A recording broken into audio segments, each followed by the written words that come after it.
देखिए ऐसे प्रश्न को कैसे हल करेंगे कि एक बर्तन, हमसे क्या बोला है कि एक बर्तन में सेव, नारंगी एवं आम का रस यानी कि जूस है, जिसमें क्रमशः 3, 5 और 4 के अनुपात में है, ठीक है। और इस मिश्रण में से 12 लीटर मिश्रण निकालकर उसके स्थान पर 8 लीटर सेव का रस मिला दिया जाता है, तो परिणामी मिश्रण में सेव एवं नारंगी के रस की मात्रा समान हो जाती है।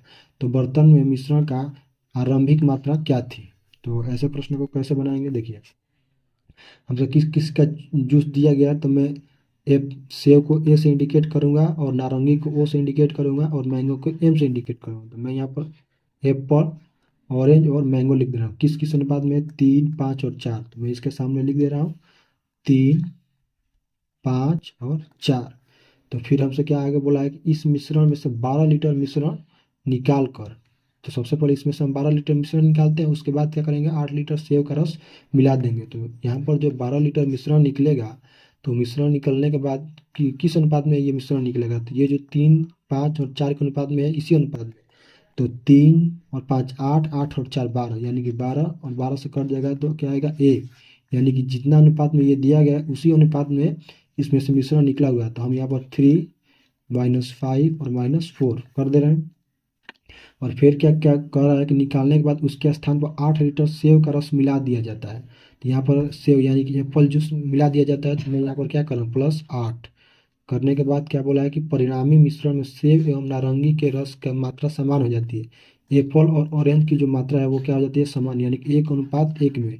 जितना अनुपात इसका है उसका उतना ही अनुपात एप्पल और ऑरेंज का हो जा रहा है। अब हम यहाँ पर क्या कर सकते हैं, अब यहाँ यहाँ पर क्रॉस मेथड लगा सकते हैं, ठीक है। तो हम यहाँ पर अगर मल्टीप्लाई करते हैं तो सबसे पहले देखिए यहाँ पर हम इसको क्या कर दे रहे हैं कि सरल कर दे रहे हैं। यहाँ पर -3 है और +8 है, इसके स्थान पर हम क्या लिख सकते हैं, यहाँ पर +5 लिख सकते हैं, क्योंकि अगर 8 में से 3 जाएगा तो कितना हो जाएगा, 5। तो हम क्या करेंगे, सबसे पहले 5 में और 1 में 5 से और 1 में 3 से मल्टीप्लाई करेंगे, कितना होगा, 5 एकम 5 और 3 एकम 3, यहाँ पर हो जाएगा 2x।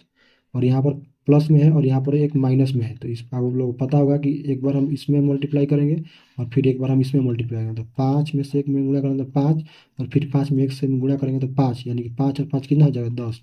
और लोग पता होगा कि अगर यहाँ पर चिन्ह अलग अलग रहता है तो जुट जाता है, अगर चिन्ह समान रहेगा तो वो क्या आ जाएगा, घट जाएगा। तो यहाँ पर देखिए चिन्ह अलग अलग है, प्लस है, यहाँ पर माइनस है, तो हम यहाँ पर दोनों को जोड़ देते हैं। अब जो हमारा मान आ रहा है, एक्स का मान कितना आ रहा है, 5 आ रहा है। तो हमसे क्या पूछा गया है, तो परिणामी मिश्रण में सेव और नारंगी का रस समान हो जाता है, तो बर्तन में मिश्रण की आरंभिक मात्रा क्या थी। तो यहाँ पर 3, 5 और 4 था, तो इन सभी को जोड़ लेते हैं तो कितना आ रहा है, 12।